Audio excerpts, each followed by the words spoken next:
Well, Digby Wolfe was a big star in Australia back in the early 60s with his Tonight Show Review 61. And although English by birth, he went on to a career in Hollywood, writing for Cher, for Laugh-In and for Shirley MacLaine, amongst others. For a time, he also came to Canberra to teach comedy writing at the University of Canberra. He made some good friends here, including at this program. He died this week in Albuquerque at the age of 82 from lung cancer. Catherine Garrett interviewed him for Stateline back in 2007, and this is how we remember him. Well, now I'd like to take you over, and I can't imagine why, but to 4 young ladies who can find nothing to do on a Saturday night. Saturday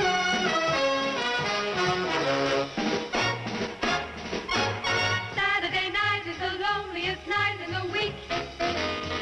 It's always interesting, you know, as a teacher to kind of test your ideas, your belief system against the breaking strain of a class of students, because they're pretty unimpressionable generally, and they have their own ideas about writing and about what they want to do.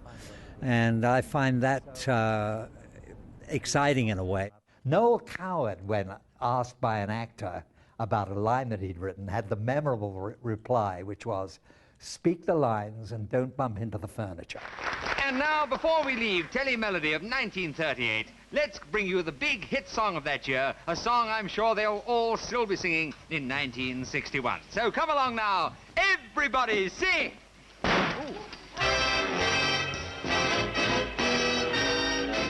Nowadays, films are much more interested in quick, you know, dynamic images. You know, the audience is more impatient today than it used to be. I mean, when I first started, the audience would come in at 7 o'clock and they'd sit there till 9:30 as good as gold, and they'd more or less, you know, be attentive to whatever they saw and heard. Can't do that today. You know, you've got to really grab their attention quickly and hold it fairly strongly. Well, what would you rate as good comedy at the moment that's, say, on the television? One of the very best I ever saw was Mother and Son, which I always thought was a really classic example of how comedy and tragedy kind of exist together in the same frame of reference. And also the wonderful actors, the 2 actors that did it were brilliant. They asked me at work if I'd like to go into hospital for a few days. I must be mad. No, you're much better off here with your mummy bear. Who'd like a lot of silly young nurses fussing over them, eh? The Chasers, of course, are in the very best tradition of all of That Was the Week That Was and the early satirical programs of the 60s. All right, let's go. And indeed, the show that I did, Laugh-In, was very much based on those kinds of impudent and irreverent takes on authority. And now, as part of the educational section of our program, here is Goldie Hawn, who will clarify the reasons behind overpopulation. The reason for overpopulation is that there are more people than there were before, because the old people today, who used to be new people before they came old, who were really busy making new people, are still here. Of course, they could move, but there'd always be people moving to and from where they were moving from. Besides, the freeways are already full of people moving from one place to another. Many of the audience, of course, will never have seen it, but some of the older people are still around who did see it, and I encounter them sometimes, a cab driver. I got a bus driver the other day who brought me into work, who looked at me and said, "Oh, I know that face." He said, "What are you doing here?" So, and we talked about the show, and he asked about the people who were in it, and he remembered it well. It's very gratifying. Well, what should good comedy do? Well, I think really is nothing, it doesn't really demand anything, I don't think, of the audience, except that it makes the audience laugh. Well, where do you get your comic inspiration from? Well, I've always loved it. I grew up in a family during World War II. My mother and my 2 sisters. I was the only male in the house, so I was horribly spoiled, you know.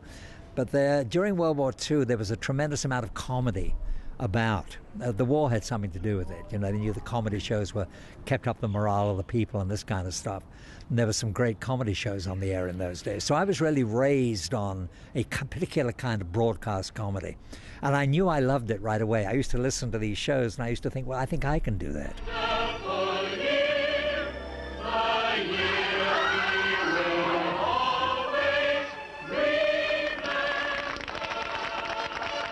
So I learned kind of very early in my life that the human condition can really be regarded in 2 ways. One is a tragic mistake, and the other way is a source of kind of wry and ironic astonishment that people can behave so foolishly and yet still in some way retain their humanity. Have you got a joke for our Stateline viewers tonight?